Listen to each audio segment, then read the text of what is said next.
হরে কৃষ্ণ। আজকে আমি থোড় আর আলু দিয়ে ভাজা করেছি।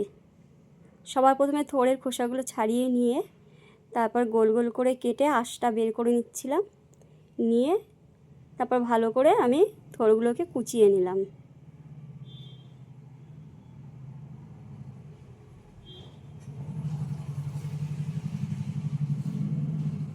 সবটা থোড় আমি কুচিয়ে নিয়েছি। এবার হালকা করে এর মধ্যে আমি লবণ মাখিয়ে দিলাম।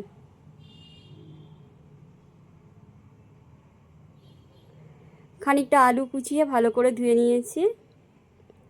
কড়াইতে সর্ষের তেল দিয়ে দিলাম। সর্ষের তেলটা গরম হয়ে গেছে, একটু লবণ আর সর্ষে ফোড়ন দিয়ে দিলাম। দিয়ে আমি থোড়গুলো দিয়ে দিলাম। লবণের সাথে সর্ষেটা ফোড়ন দিলে পরে সর্ষেগুলো ছিটে ছিটে আর গায়ের মধ্যে আসে না। থোড়টা খানিকক্ষণ ভেজে নিয়েছি। নিয়ে এবার আমি আলু দিয়ে একটু হলুদ দিয়ে ভেজে নিচ্ছি।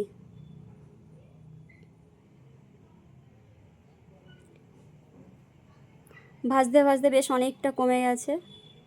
এবার খানিকটা লবণ দিয়ে দিলাম।